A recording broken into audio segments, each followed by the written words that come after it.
Oh, akala mo lato-latong laruan. Lato-latong kinakain to. Walang tapon at talaga namang masarap.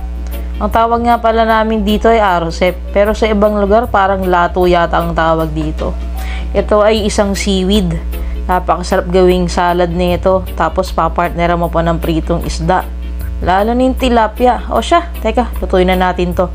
Ito nga pala may nakita kasi ako nito sa palengke namin. Hindi naman talaga ito yung bibilin ko, pero ewan ko ba, nahagip ng mata ko.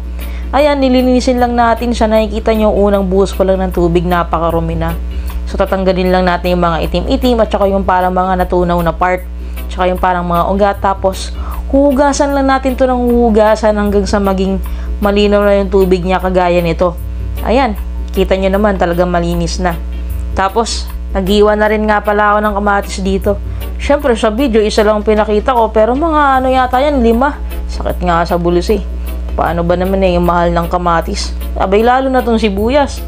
2 saktong size nga lang yung ano ko dito, yung nilagay ko dito.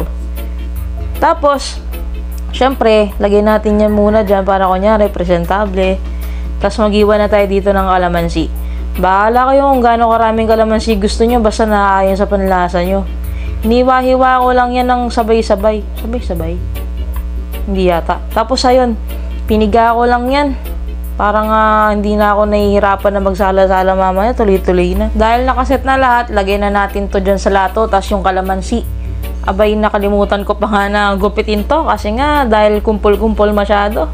Masyado akong excited at nagugutom na rin kasi ako. Tagal ko nang hindi kumain nito. Tapos lagyan natin ng bagong isda ng Pangasinan. Pinaka-the best nga itong bagong isda ng Pangasinan. Tansya-tansya system man yung ginamit nating measurement. Tapos haluin lang yan, okay na yan. Tapos habang ginagawa ko ngayon, nagpainit na rin ako ng mantika dito. Prinito ko na nga itong tilapia. Masyadong malaki kaya hiniwa ko nga ito sa 2. Proud na proud pa nga ako kasi ako yung naglinis yun eh. Tapos ayan, konting oras lang, luto na yan. At syempre, mag-hain na tayo. So yun, ito na yung niluto natin. Kay mama yung ulo. Yan, lato-lato tayo. Pero tawag namin dito, ano talaga, arosep.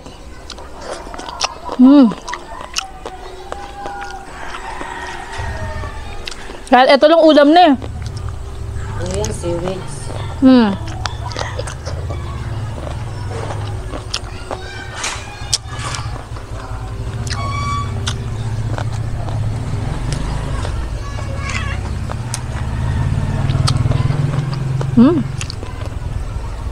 Kapag binili nyo to, kailangan makain nyo agad. Huwag nyo paabutin ng 10 araw kasi natutunaw siya. Kahit pag natimplahan nyo na to, mapapansin nyo parang biglang dumadama yung tubig niya. Kasi po natutunaw na siya.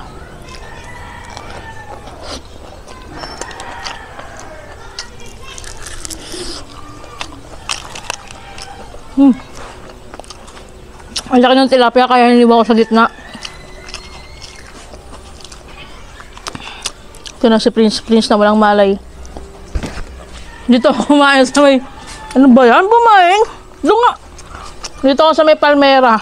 Parang unano dito ay nuno. Sa nuno sa punso. Prince! Liga dali! Check.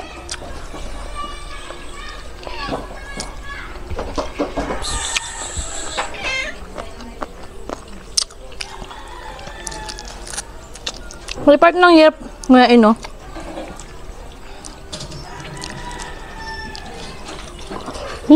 Ngit.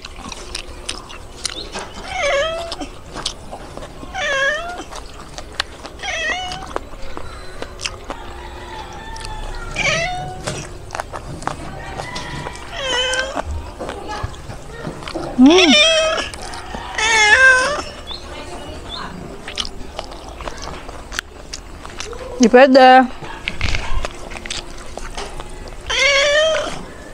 Masasanay ka kasi pag binigyan kita habang kumakain, no?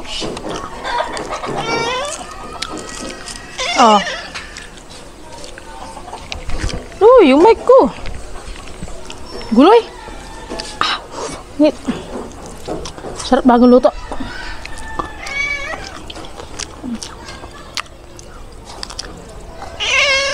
Ayun, no? ang dami naman pa nun.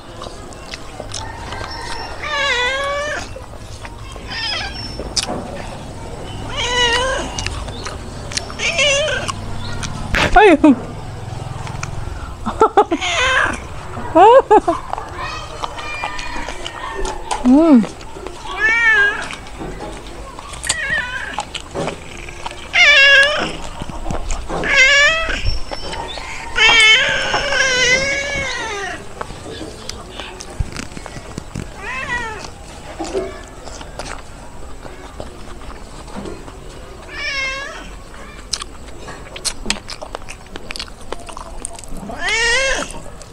Pupuli ko naririnig. Naka. A few moments later. Yan. Back to kain.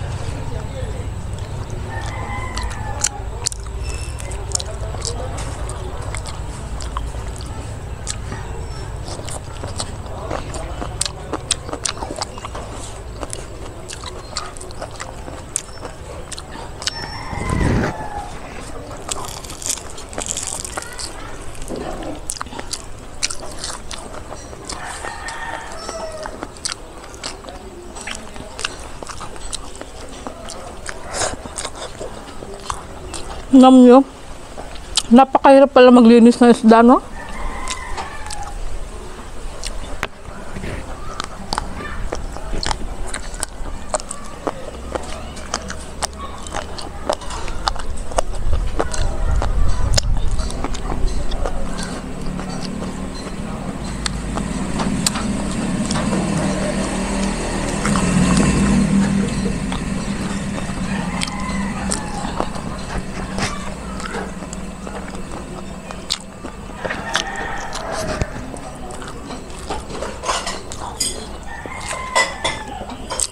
May nagre-request nito, hindi ko na matandaan kung sino.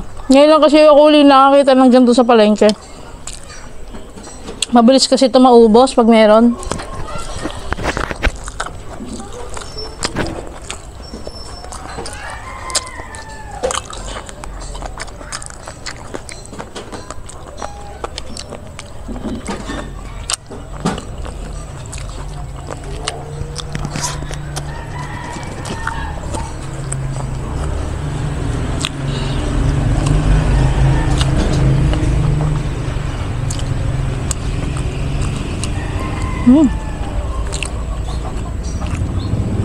At ng sibuyas.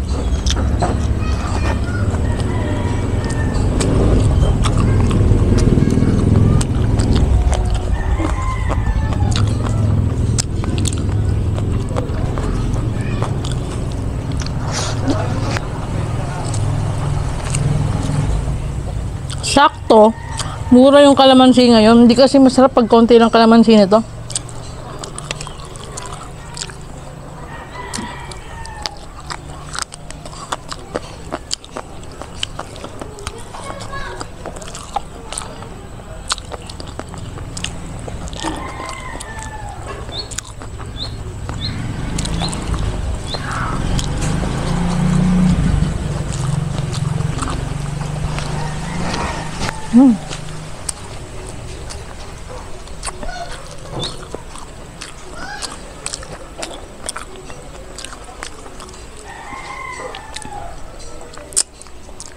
Ito, matigas tong part na ito, malaki. Hindi makain.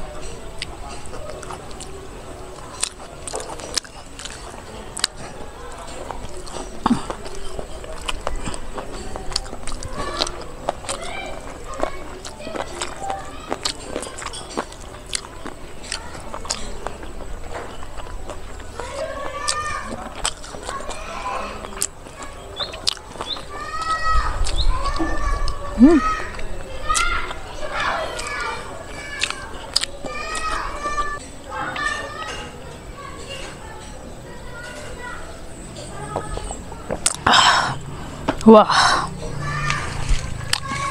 Dito ako naisipan kumain kasi sa kwarto parang nakaka-suffocate. Doon naman, terrace. Siyempre lagi nandun si mama. Kaya dito na lang ako.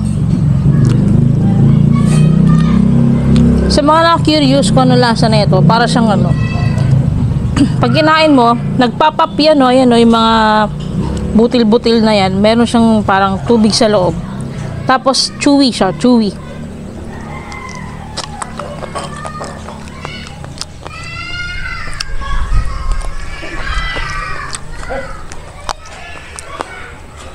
Kaya kung yung bibig mo parang medyo maselan, baka hindi para sa'yo to.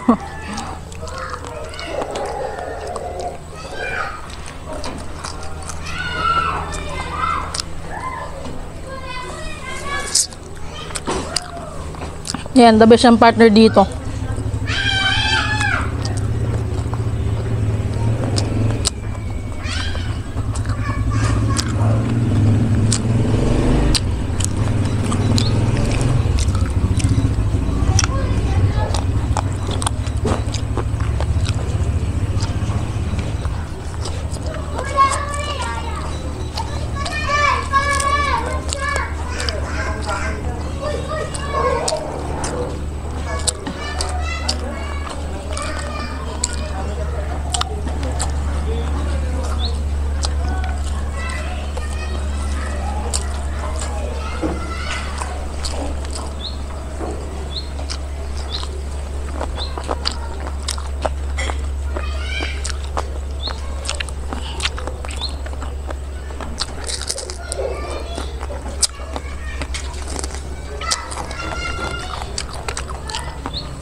Ang sibuyas.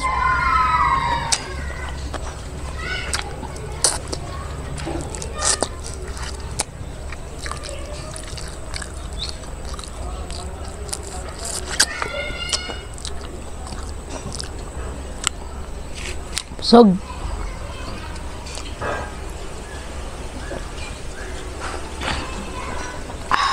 Ayun mga kabsat, ganito na lang tayo. Excuse. Nag-enjoy ako kumain kasi ngayon uli ako kumain dito sa labas. Itong palmera na to. Ayan. Di pa kasi naayos eh.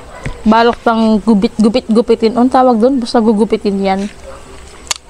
Yeah, manggiran pa tayong gunting. Tapos, wala. Dati kasi di ba lagi tayo dito sa labas kumakain. Tsaka nagluluto. Eh, hindi na natin nagagawa. Kaya naisip ko dito na lang yung parang tambay lang kung kumain. Parang tambay lang. Ganun. Yun lang po. Maraming thank you and paki-subscribe po ako kung di nyo nagustuhan to, like nyo na rin. At support po natin si Mama Tess, ate kuya ko, and si Lovely po. At paki-follow naman din po ako sa aking Facebook page tsaka po sa TikTok. Yun lang po. Sige sa next video. Dati kasi ginaganon po yun. Tapos mawawala.